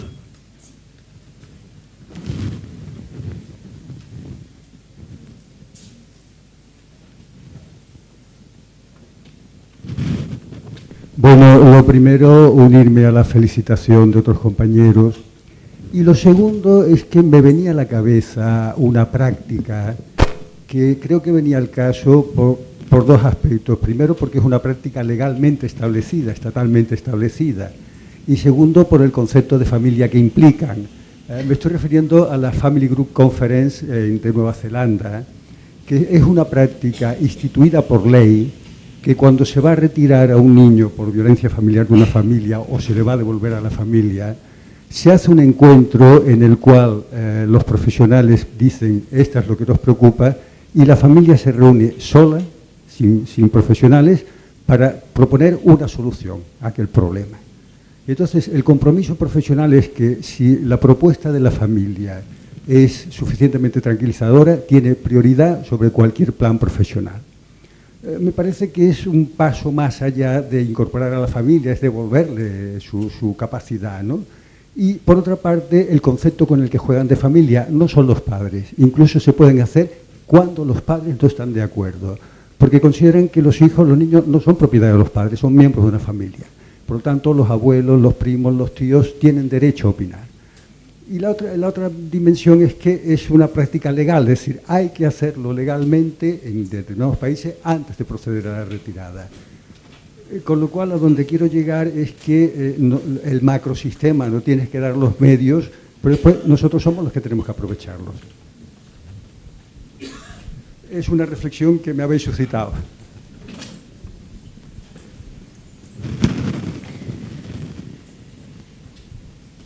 ¿Alguna otra palabra? Y ahí al fondo.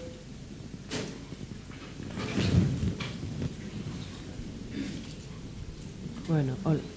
Me voy a levantar para que no habléis con una voz omnipresente. Bueno, de entrada, muchas gracias a todos por vuestras palabras. Valentín, Jorge, Esperanza, Antonia y Ana.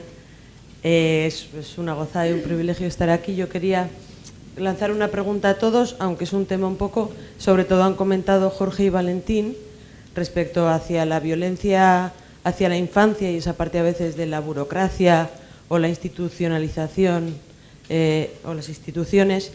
En este caso también en el ámbito de lo social, sí que es cierto que muchas veces hay mucho cambio de profesionales.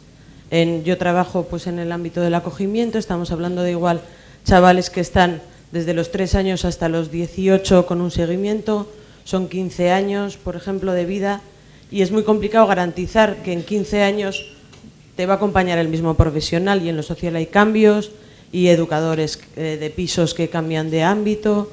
Entonces, si hay alguna manera, alguna idea o alguna reflexión de cómo podríamos disminuir un poco a veces esta parte que también da.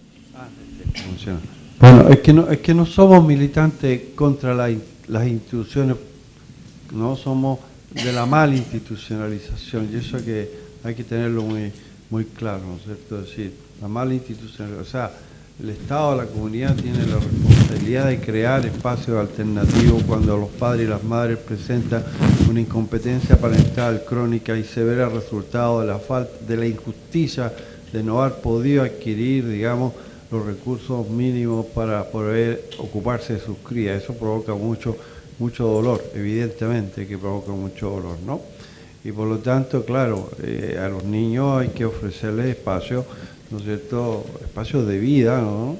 Donde no se les dañe, pero al mismo tiempo las políticas públicas tendrían que estar destinadas también a invertir mucho en la recuperación y en la reparación y la rehabilitación de las competencias parentales. Y además que eso está desarrollado, digamos, y mucha gente nos hemos dedicado a estudiar este tema, ¿no? Y también hacer propuestas concretas de metodologías para la reparación. El otro elemento que me parece importante, claro, lo que tú estás planteando es parte del problema, parte de la traumatización secundaria, que es el síndrome del peloteo, digamos. El síndrome del peloteo es también, con todo cariño, siempre lo hago, digo cosas muy terribles, pero siempre con cariño, no, el síndrome del peloteo es parte de la estupidez humana, no se tiene ninguna razón, digamos, para cuando el niño se desvincule para poder vincularse nuevamente. Si en realidad eso no se puede, digamos, atrofiar, ¿no? La vinculación es un trabajo maravilloso que se produce porque los seres humanos, ¿no es cierto?, la mente humana y con todo lo que la neurociencia nos ha aportado, tienen esa capacidad fundamental para vincularse. Entonces ese es un gran desafío, eso es un gran desafío, así como el acogimiento familiar, digamos, los padres o las madres de acogida, ¿no es cierto?, van a formar parte de la tribu, de la manada, ¿no? Y por lo tanto esa vinculación hay que dar la posibilidad de que se mantenga en el tiempo, y no por una medida administrativa burocrática, digamos, decir, no, ahora ya no hay más contacto, ya no serán más padres de acogida, serán tíos, como decimos en mi país, a todas las personas amigas de nuestro amiga o amiga de nuestros padres se les llama tío y tía. Yo tengo un montón de tío y tía que tienen nada que ver con mi consanguinidad, porque es la idea, ¿no? La idea, digamos, de que ocuparse de las crías es un trabajo comunitario, ¿no? Y eso me parece muy importante. Bueno, es un cambio de la representación, un cambio de la cultura, un cambio de hay que comunitarizar, digamos, la crianza de nuestras crías, que son, como dicen, se necesita toda la tribu, digamos, todo para sacar adelante un niño. Eso es una idea fundamental. Estamos en condiciones adversas, bueno, pero también, como yo soy optimista como los compañeros, es decir, la situación de la infancia ha ido mejorando, no ha ido empeorando. Y los sistemas de protección, por mucho que las criticamos, los que somos más antiguos, entre comillas, ¿no?, que comenzamos a trabajar al principio de la década del 80, vemos que hay un cambio, hay una mejora. Si no, vamos a salir de aquí pegándonos latigazos, digamos, ¿no? Hay una mejora, digamos, ¿no? Y esa mejora es porque hay movimientos sociales, y están ustedes. Somos inquiquinosos, inquiquinamos la administración, discutimos, etcétera, peleamos. Yo creo que ese es un elemento de esperanza. Y ese es un objetivo, ¿no? Digamos, de que los vínculos, el derecho a mantener los vínculos cuando el niño y la niña los ha construido, no hay derecho, digamos, de anulárselos, digamos, ¿no? Hay que crear otros modelos y otras representaciones. No sé si alguien más quiere. Sí.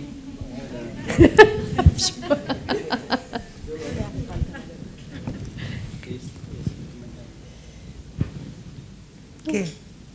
Yo quería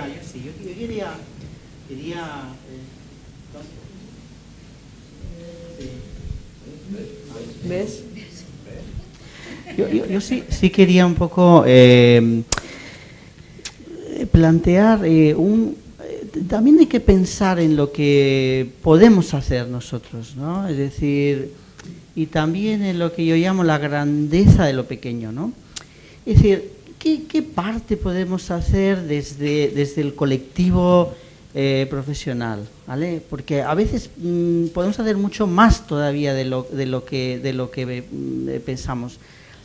Entonces, la pregunta ahí va un poco sobre todos estos cambios. Cuando nos damos cuenta de que hay muchos cambios, pues cuando tenemos conciencia de que hay aspectos que pertenecen a las rutinas, a lo pequeño, que nos pueden confundir porque pensamos que pertenecen a condiciones profesionales, pero somos conscientes técnicamente de que eso es muy importante en la intervención con el menor, pues eso ya es un gran paso adelante, porque en nuestro modelo está que en nuestros movimientos, lo que hagamos en la sesión de terapia, lo que hagamos en un cambio de turno en un centro, etcétera, es parte de la intervención. ¿vale? Y entonces ahí podemos hacer mucho. Bueno, mucho. A ver, estamos limitados porque es verdad que la precariedad y los cambios... Es decir, cuando un niño viene a una familia en la que la familia sufre de inestabilidad, desestructuración, la estabilidad y estructuración del sistema de ayuda es la que debe contagiar a la familia. Pero claro, esto es una cosa dinámica, continua. A veces hay momentos que nos contagian ellos a nosotros. Y entonces nos desestructuramos y somos multiproblemáticos y multiestresados. Es la dinámica que está en esa lucha continuamente, ¿no? Y decir, no. Entonces, el trabajo con nosotros mismos es un gran trabajo de intervención para esos menores, ¿no? Y luego también un poco lo pequeño. A veces yo me encuentro con educadores que compartimos un cliente, o sea, un niño con el que estamos trabajando, yo como terapeuta, y por ejemplo me dice el educador, pues es que me estoy súper cabreado, me dice cabreada, no cabreada, o sea, tengo una dificultad porque estoy haciendo una actividad con este niño de la que hemos hablado, igual yo como terapeuta, he montado una actividad para trabajar un poco cuestiones del manejo de las emociones y no participa para nada, no se abre nada, ¿vale? Y luego resulta que le llevo en coche al dentista y en el coche se abre, me cuenta y tal, y me dice, yo no sé si frenar, aparcar y decirle voy a hacer aquí la actividad, o yo le digo, no, llévale más al dentista, porque lo que el niño en ese momento se da cuenta, que te puede hablar, pero como tú estás atendiendo a la conducción, se siente menos amenazado de que le sermonees, de que lo quieras, de que lo abraces, de que le preguntes, y tiene la libertad un poco de... Entonces, ¿cuál es la solución? Bueno, pide más dietas de gasolina y llévale en coche a tal. Es decir, podemos hacer mucho si nos damos cuenta del poder de lo pequeño, ¿no?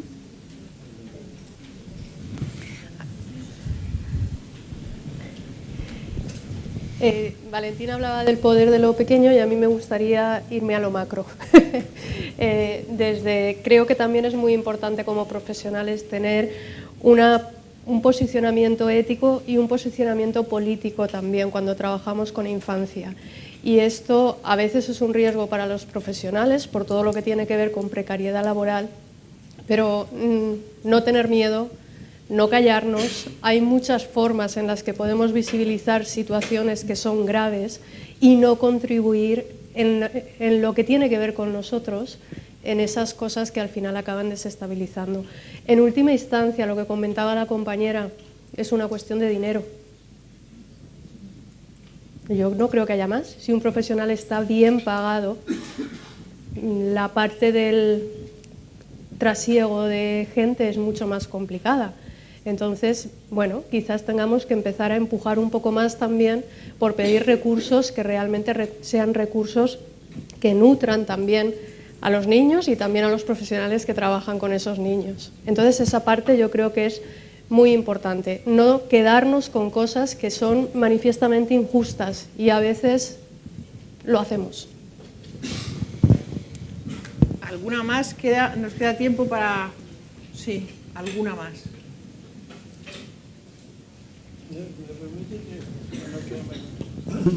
Yo quería solamente contarles que hay dos conceptos que nos han ayudado mucho, ¿no es cierto? Y vienen de nuestra modelo sistémico, que son los conceptos de Arnold Ventovin, que es un inglés, que es un tío muy coherente, que a lo mejor ustedes han tenido la oportunidad de conocer y escuchar, que nos ayudó a redefinir este concepto de familia multiproblemática, después de familia multiasistida. En realidad son sistemas familiares organizados por trauma. Yo creo que esa es una idea fundamental, ¿no es cierto? Esa es una idea fundamental que tengamos siempre en cuenta, que las familias, en un modelo más comprensivo, son familias organizadas por trauma y a través de las generaciones. Y eso se vincula mucho con otro concepto que les recomiendo que lo trabajen o que lo lean, que es los últimos aportes de la biología molecular, que es el fenómeno de la epigenesis, ¿no? La epigenesis es un fenómeno que demuestra que los contextos pueden transformar los genes. No los genes, digamos, sino como las células leen los genes, ¿no es cierto? Y por lo tanto, cuando buscamos un sustrato neurobiológico para entender, digamos, lo que llamamos la transmisión transgeneracional, también tenemos que hacernos cargo de ese concepto de epigenesis, ¿no? Pero la epigenesis puede ser destructiva, pero la epigenesis puede ser constructiva. Y ahí nos da mucho valor a lo que hacemos. No le da mucho valor a todo el trabajo terapéutico, el impacto del detalle, como dice mi compañero. Es decir, somos nosotros epigenéticos, o sea, facilitamos la epigenesis constructiva y eso es un aporte que nos empodera, que nos da, digamos, mucha esperanza. Y el otro también porque, claro, cuando estábamos trabajando con violencia de género, y también les paso el dato, es que en la Fundación La Caixa, que ahora no está muy bien mirada en Cataluña, porque los primeros que se arrancaron de Cataluña fueron ellos, pero va a ser entre nosotros los catalanes. Yo soy el más chileno de los catalanes, ¿no? O el más catalán de los chilenos. La Fundación La Caixa financió un programa que se llama Violencia Cero y entre ellos sacaron un material y un libro que está circulando que es gratis, que lo pueden pedir en la Fundación La Caixa, donde hay todo varios buenos trabajos sobre la explicación del impacto de la violencia de género y la violencia machista en los niños y las niñas, y hay un programa, digamos, de trabajo en talleres, digamos, para promover la resiliencia y para, digamos, trabajar en grupo. Es bonito ese programa y lo pueden conseguir gratis. Yo creo que está también en la web de la Fundación La Caixa, los doy como dato porque no todo sirve. Entonces, eso lo que nos ha ayudado mucho a nosotros a darle un sentido a las dificultades tanto del daño provocado por la violencia machista, es la idea del concepto también que ha aportado por los investigadores y investigadoras del trauma, que es el concepto de los traumas no resueltos, ¿no? El concepto de traumas no resueltos, ¿no? Traumas acumulativos no resueltos, explican, digamos, que los hombres no son, digamos, potencialmente agresores de mujeres. Los hombres que agreden o que no quieren a las mujeres son hombres que tienen una traumatización acumulativa y una cantidad enorme de traumas no resueltos, ¿no es cierto? Y de ahí ese trabajo es fundamental porque es la rehabilitación de un ser humano, digamos, no es. Incluso a veces nos equivocamos cuando les ponemos agresores. No son agresores, ¿no? Son hombres con prácticas agresoras de mujeres. Y eso nos parece importante. Además que tiene ese tema de los traumas no resueltos, que están influenciados, por supuesto, con la ideología patriarcal, son fanáticos de la ideología machista. Pero ustedes saben ahora también por todas estas investigaciones que la biología, cuando uno estudia y lee la biología de las creencias, saben ustedes que las creencias, la adhesión fanática de una creencia es una forma de hacer callar el sistema límbico traumatizado. Es una forma de hacer callar o de modular el sufrimiento provocado, ¿no es cierto?, en el sistema emocional, ¿no es cierto? Y por lo tanto los fanáticos generalmente son personas que tienen una traumatización acumulativa y una cantidad de traumas no resueltos. Y es por eso que hay que invertir en el trabajo con hombres, como también hay que invertir en el trabajo de reparación de las mujeres. Las mujeres que vuelven con la pareja y bla, bla, esa especie de discurso machista estúpido. Es que no vuelven con el hombre agresor, o no hacen una pareja con un hombre agresor. Es porque no hemos sido capaces de ofrecer los recursos terapéuticos para resolver sus traumas no resueltos, ¿no? Y la ideologización del problema, es denunciar la violencia de género como una violencia que tiene que ver con el modelo patriarcal, con el modelo machista, pero como somos nosotros, digamos, creemos en la complejidad, pensemos que también ¿no? En esto que estoy diciendo, que esas mujeres o esos hombres tienen una traumatización compleja, acumulativa y muchas veces temprana. Ustedes saben también de las grandes investigaciones, ¿no es cierto?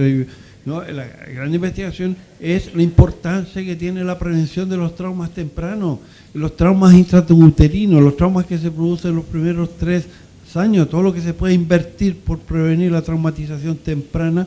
Eso nos va a facilitar el trabajo de todos los que trabajamos en esto. A lo mejor vamos a tener que cambiar de trabajo el día que esto se realice y vamos a tener que reciclarnos en otras cosas, ¿no? Pero es algo maravilloso y fundamental. Estas mujeres, estos hombres están, ¿no es cierto?, muchas veces han vivido traumas tempranos.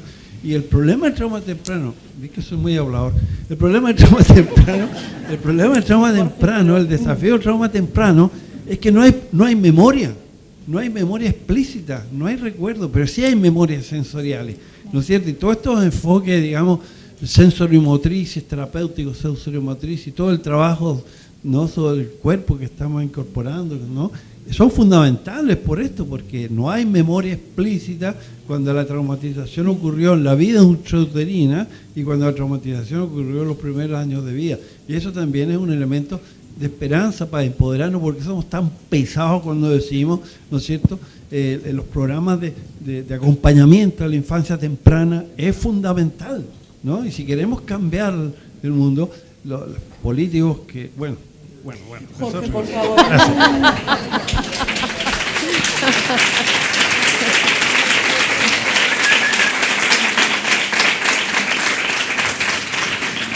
Bueno, muchísimas gracias a los cuatro. Esto ha sido como una matrioshka maravillosa, ¿no?, de elementos que se iban insertando desde lo más concreto y vivencial hasta lo más macro, ¿eh?